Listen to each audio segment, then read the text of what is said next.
भगवान शिव बोले केवल मेरे शिवलिंग पर एक लोटा जल का चढ़ा दे, एक लोटे जल से मैं प्रसन्न हो जाता हूं। संतों ने कहा बाबा यहां तो कई कई लोटे चढ़ाते हैं,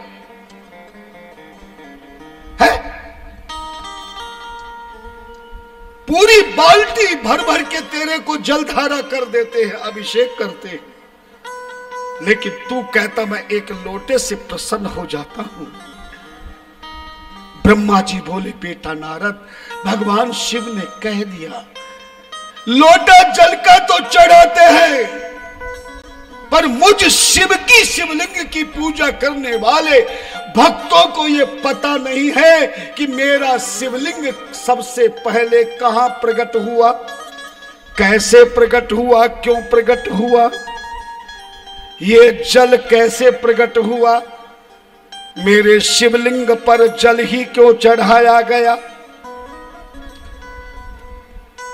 भगवान शिव ने तो यहां तक कह दिया, सूत जी कहते हैं ऋषियों कि कलिकाल के भक्तों को जल चढ़ाने वाला लोटा भी पकड़ना नहीं आता है।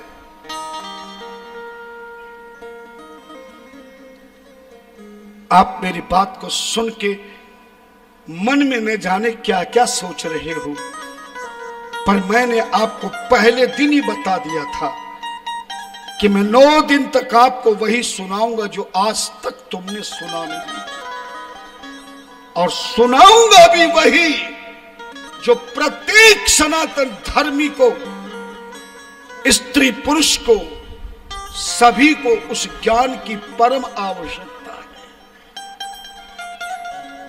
कोई लोटा हाथ में पकड़ता है, कोई दोनों हाथों से पकड़ता है, कोई ऊपर से पकड़ता है, कोई गर्दन पकड़ता है, कोई यूं पकड़ता है।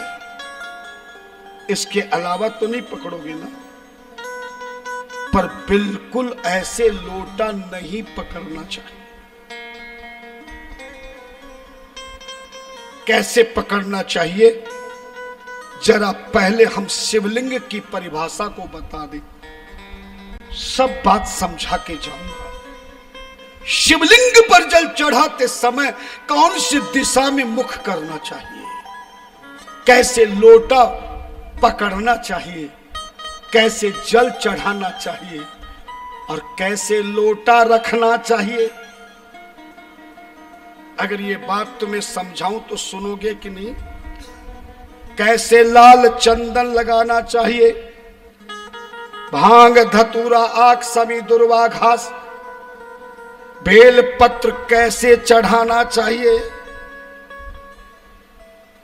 भगवान कृष्ण ने 16वें अध्याय के 23वें श्लोक में स्पष्ट कलयुग की पोल खोल दी। बोले भगवान की पूजा का फल इसलिए नहीं मिलता, यह शास्त्र विधि उत्सर्जे वर्तते काम कार्ते न से सिद्धि वापनोति न सुखम न पराम गति। यह शास्त्र विधि उत्सर्जे, यह मानी जो शास्त्र विधि उत्सर्जे, शास्त्र विधि को छोड़कर वर्तते काम करते हैं, अपनी इच्छा के अनुसार भेड़ा चाल से वो धर्म कर्म करते हैं, इसी कारण न से सिद्धि वापनोति, इसलिए उनको किए गए धर्म कर्म का कोई भी फल प्राप्त नहीं होता। और जब फल प्राप्त नहीं होता तो न सुखम न पराम गति, न उन्हें सुख मिलता जिंदे रहते हुए, और मरने के बाद उनकी परम गति की जगह अधोगति होती है।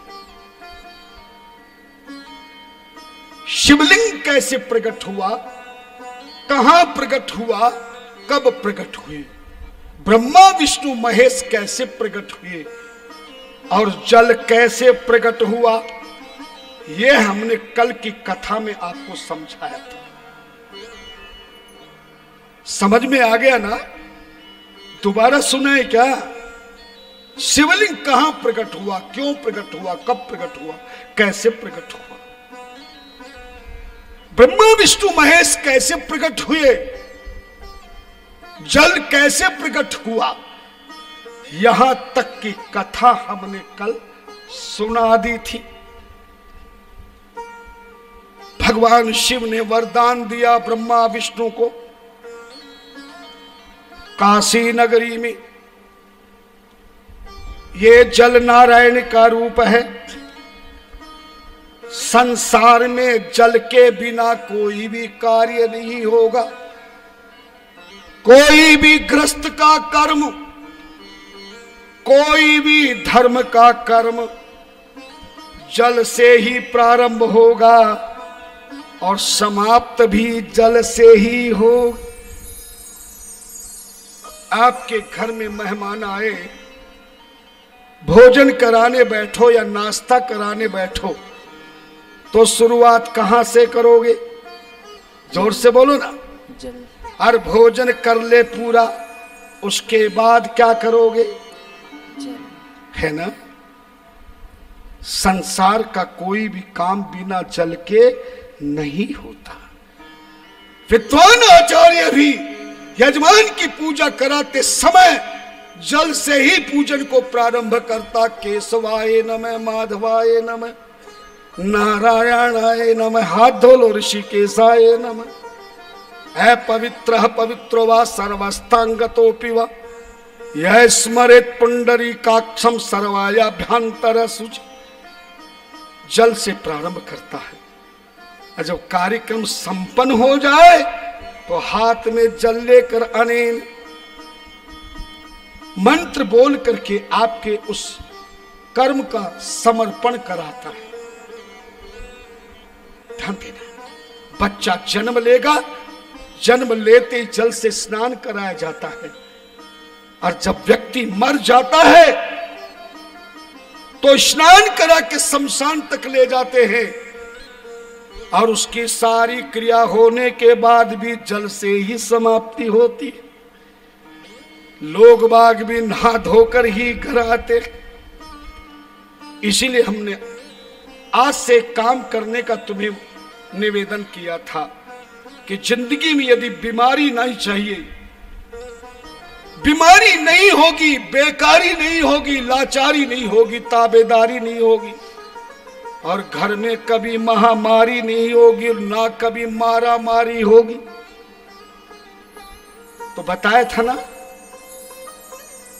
शिव महापुराण के विंध्येश्वरी संहिता में कल हमने बताया था, यदि कोई भी मनुष्य प्रातः काल उठते ही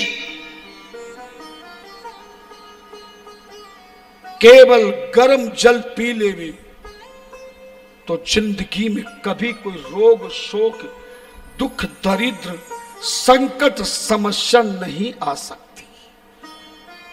जल के दर्शन करके जल को पी लेना, और पूरे दिन में कितनी बार जल पीना जरूरी है कल बताया था। जोर से बोलो। तो शुरू कितने लोगों ने किया, और सबसे पहले किसके दर्शन करने चाहिए? जिससे आपको पूरी जिंदगी में ना रोग पैदा होगा, ना शोक पैदा होगा, ना धन की कमी होगी, ना सम्मान की कमी होगी, ना ज्ञान की कमी होगी, ना जीवन के उत्थान की कमी होगी, और ना ही भगवान की कमी होगी। दो काम तुम्हें बताए, किस किस ने शुरू कर दिया, जरा एक बार बताओ। क्या बात है। प्रणाम करता हूं मैं आपको व्यास गद्दी से। ध्यान देना, शिवलिंग के विषय में मैंने बता दिया, जरा आगे की कथा सुनो। जहां से कथा को हमने विराम दिया था, समय होने पर ब्रह्मा विष्णु ने चरणों में गिर करके भगवान शिव के चरणों का आश्रित लेकर भगवान शिव की प्रार्थना करने लगे। ब्रह्मा जी ने कहा, हे प्रभु, आपने मेरे अभिमान को दूर किया। मैंने शिवलिंग के दर्शन किए, पर मन में शंका होने पर शिवलिंग का अपमान किया। आपने विष्णु भगवान की तपस्या करने के कारण जो जल प्रकट हुआ, आपने उस जल को नारायण का रूप दिया। आपने जल को सरोपरी बताया। अपने शिवलिंग पर केवल जल के द्वारा पूजा करने पर ही संपूर्ण पूजन स्वीकार करने का आपने वचन दिया प्रभु। ब्रह्मा बोले, मैंने गलती तो की है प्रभु, पर मैं उस गलती का आपने मुझे दंड दे दिया है। मेरा 5वां सर काट करके आपने मुझे ज्ञान दे दिया है। मैं भी अपनी शक्ति से आपके शिवलिंग की पूजा के लिए कोई वस्तु प्रकट करना चाहता हूं। सूत जी महाराज कहते हैं, ऋषियों, भगवान शिव के आदेश का पालन करते हुए ब्रह्मा ने भगवान शिव का ध्यान किया और ध्यान करते ही उसी जल में 2 वृक्ष प्रकट हो गए। कितने वृक्ष प्रकट हो गए? वृक्ष मानी पेड़। एक सफेद रंग का था, एक लाल रंग का था। ब्रह्मा ने प्रार्थना की, प्रभु ये 2 वृक्ष मैंने एक विष्णु भगवान को समर्पित करने के लिए प्रकट किया है और एक वृक्ष आपको देने के लिए पूजा में स्वीकार कीजिए। भगवान शिव ने कहा, ब्रह्मा मेरी शक्ति का रंग लाल है और लाल रंग ही शक्ति स्वरूप है। तेरे इन वृक्षों में लाल रंग का वृक्ष मैं स्वीकार करता हूं। यद्यपि दोनों वृक्ष अलग अलग हैं, रंग भी अलग है, आयु भी अलग है। ये सफेद रंग का वृक्ष भगवान विष्णु को समर्पण करो और लाल रंग का वृक्ष मैं स्वीकार करता हूं। इन वृक्षों का एक जैसा भाव सदा रहेगा। अलग अलग वृक्ष होते हुए, अलग अलग रंग होते हुए भी इनका दोनों का नाम एक ही होगा और इन वृक्षों का नाम होगा चंदन। क्या होगा? वरदान दे दिया, चंदनस्य महत् पुण्यम। ये चंदन परम पवित्र होगा।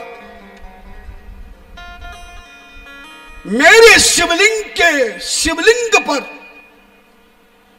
शिवलिंग पर 1 लोटा जल चढ़ाने पर है ब्रह्मा तेरे द्वारा प्रकट किए लाल चंदन का तिलक लगाया जाएगा। पर यह वरदान है, जल चढ़ाने के बाद मैं उसी लाल चंदन को स्वीकार करूंगा जो नारायण के जल से मिला हुआ होगा। बिना जल के मैं किसी चंदन को स्वीकार नहीं करूंगा। एक बात का ध्यान रखना, शिवलिंग की पूजा करो या सालिग्राम की, देवता की पूजा करो या देवी की, कभी भी मंदिर में जाकर के शिवलिंग को चंदन घिस करके जल में लगाना हो तो एक बात महत्वपूर्ण है। कई बार शिव जी के मंदिर में एक पत्थर होता है, धर्म भाषा में उस पत्थर को जिस पे चंदन घिसा जाता है उसको क्या बोलते हैं? हरसा।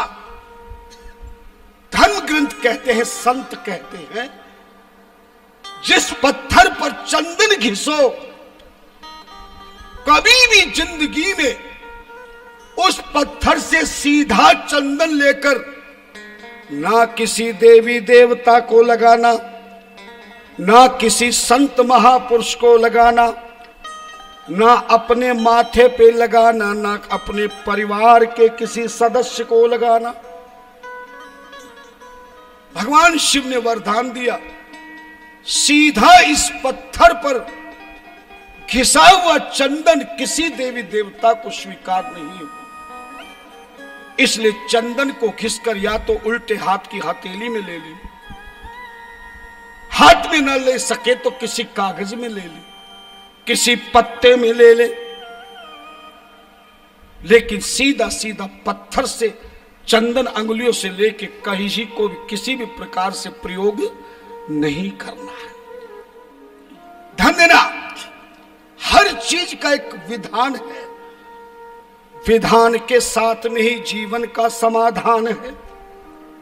विधान उसी को आएगा जिसको ज्ञान होगा, ज्ञान उसी को आएगा जिसको ध्यान होगा, ध्यान उसी को आएगा जिसे धर्म ग्रंथों का, संतों का सम्मान होगा। तालियां भी ऐसे बजा रहे हो जैसे कोई जबरदस्ती बजवा रहा।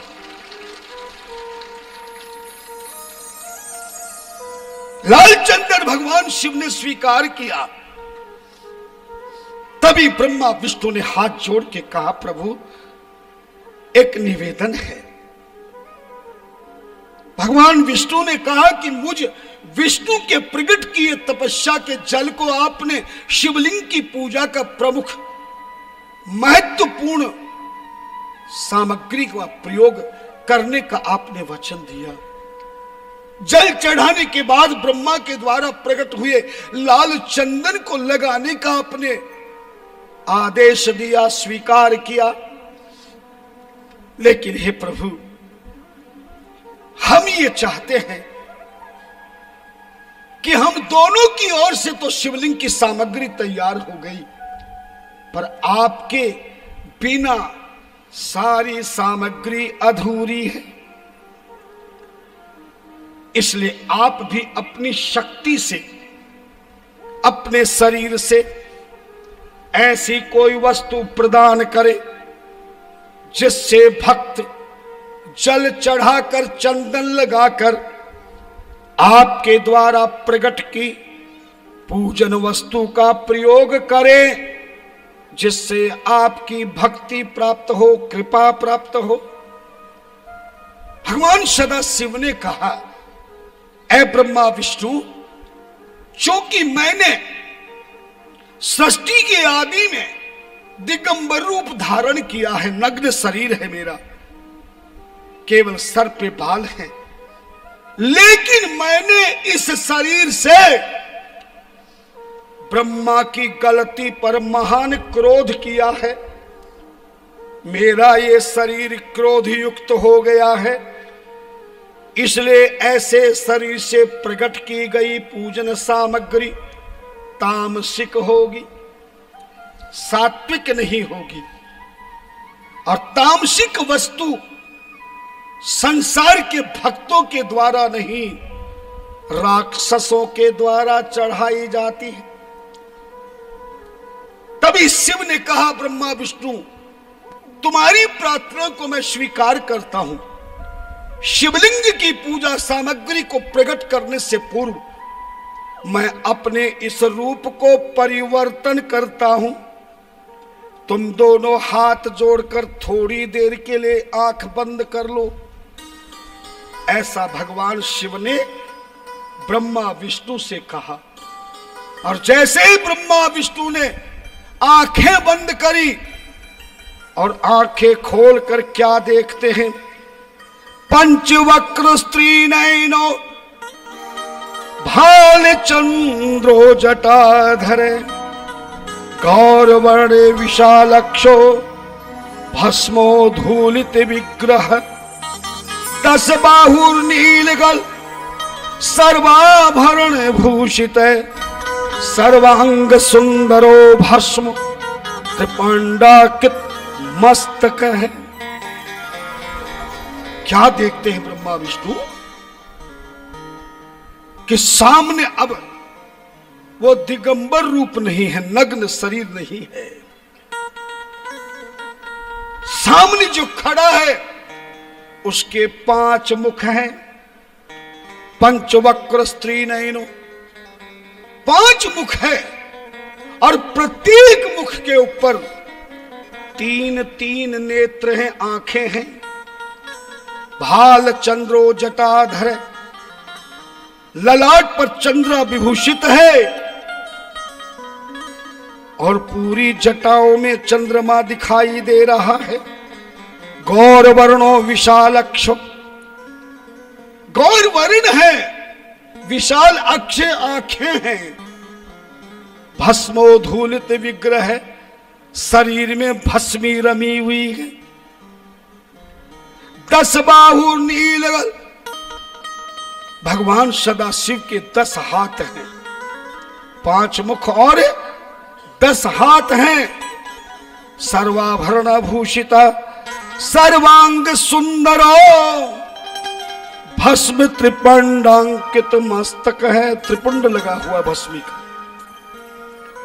कभी कभी कहीं कभी तीर्थों में गए होंगे तो पंचमुखी सदाशिव के आपने दर्शन किए होंगे, लेकिन हिंदू भक्तों को पता नहीं ये पंचमुख भगवान ने कब बनाए। भगवान ने स्वरूप धारण किया, 10 हाथ, 5 मुख, भस्मी लगा शरीर, त्रिपुंड लगा हुआ, 3-3 नेत्र है, भाल पे चंद्रमा है, जटाधारी है। तभी भगवान शिव ने ब्रह्मा विष्णु के प्रार्थना को सुन करके उसी जल में, कौन से जल में नहीं बताऊंगा दोबारा, जो नारायण के शरीर से प्रकट हुआ था, नीर प्रकट करने के कारण विष्णु का नाम नारायण पड़ा था, उसी जल में पंचमुखों से 5 पौधे प्रकट हो गए।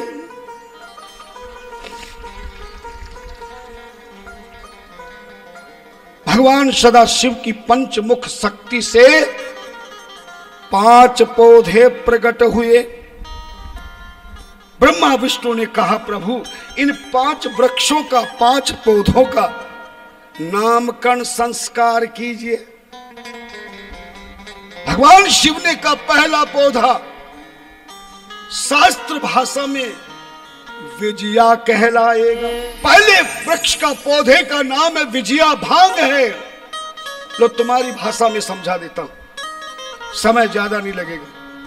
दूसरे वृक्ष का नाम धतूरा है।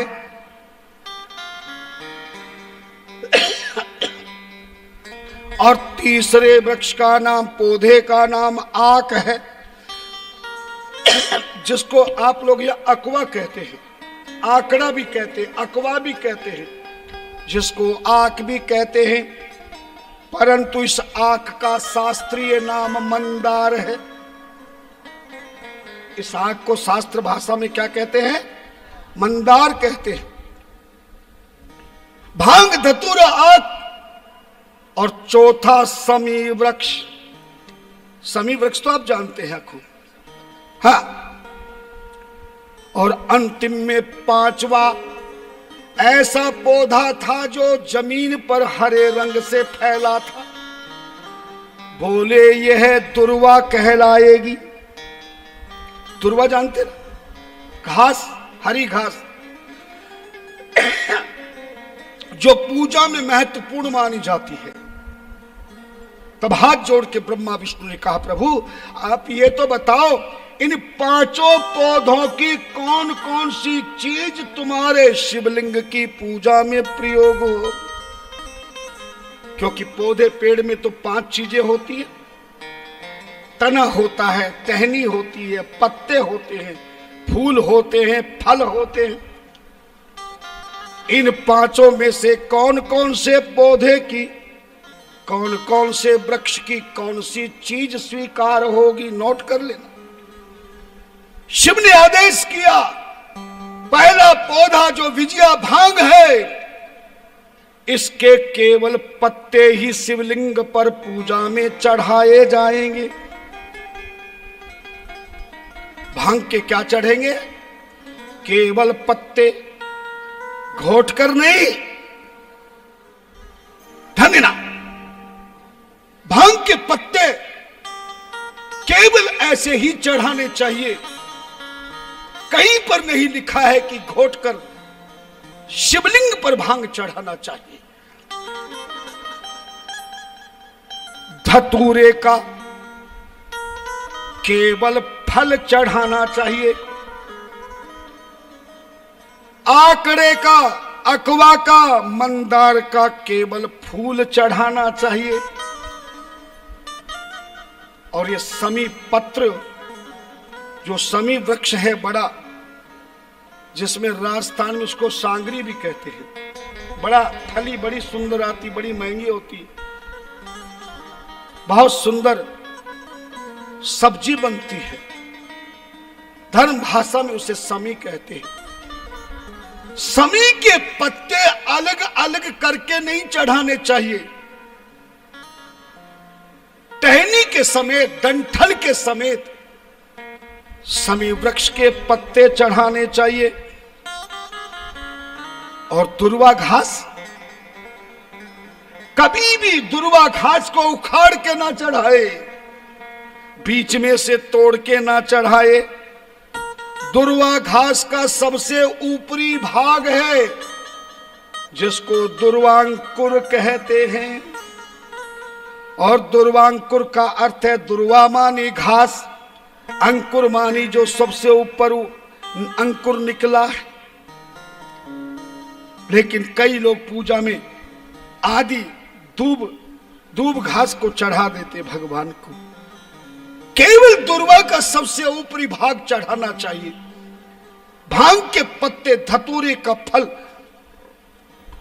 मंदार आकड़े का केवल फूल, समी के डंठल समेत पत्ते और दुर्वांकुर चढ़ाएगा तो मैं शिव प्रसन्न होकर पंच तत्वों से बने हुए किसी भी प्राणी को, पंच तत्वों का बने शरीर को मैं सदा सदा के लिए अपनी शक्ति प्रदान करूंगा। धन्यवाद। इस तरह से भगवान विष्णु के जल को शिवलिंग पर चढ़ाने का वरदान दिया। ब्रह्मा के द्वारा प्रकट लाल चंदन को वरदान दिया और शिव के 5 मुखों से प्रकट हुए भांग, धतूरा, आक, समी, दुर्वा घास को वरदान दिया। अंतिम में ब्रह्मा विष्णु ने हाथ जोड़कर भगवान सदा शिव से प्रार्थना की, महाराज हम तीनों की अलग अलग वस्तु आपके शिवलिंग की पूजा में प्रयोग होने का वरदान मिल गया, पर हमारी आखिरी इच्छा है हम कोई ऐसी वस्तु प्रकट करें जिसमें हम तीनों देवताओं की शक्ति एक साथ हो और भांग, धतूरा, आक, समी, दुर्वा घास, लाल चंदन भी ना मिले तो विष्णु के जल को चढ़ा करके केवल तीनों की शक्ति का वस्तु चढ़ा करके ही आपकी पूजा का पूर्ण रूपेण फल प्राप्त हो सके, ऐसी हमारी प्रार्थना। ऐसी प्रार्थना किसने करी? जोर से बोलो। ब्रह्मा विष्णु ने करी। तभी भगवान शिव ने कहा जाओ हम तीनों अपनी अपनी शक्ति को प्रकट करके इस नारायण के जल में एक साथ मिश्रित करते हैं, मिलाते हैं। जो भी वस्तु प्रकट होगी वो मुझे सबसे ज्यादा परम प्रिय होगी। महाराज भगवान विष्णु ब्रह्मा के कहने पर सदा शिव ने, ब्रह्मा ने, विष्णु ने तीनों ने अपनी शक्ति को प्रकट किया और त्रिदेवों की शक्ति एक साथ जैसे ही मिली तो एक विशाल वृक्ष प्रकट हो गया।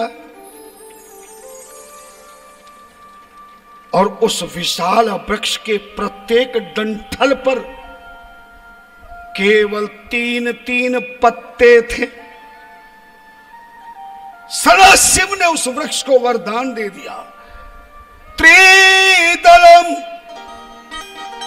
त्रिदलम त्रिगुणाकारम त्रिदेवम त्रियायुधम त्रिजन्म पाप संहारम वीलपत्रम शिवार्पणम।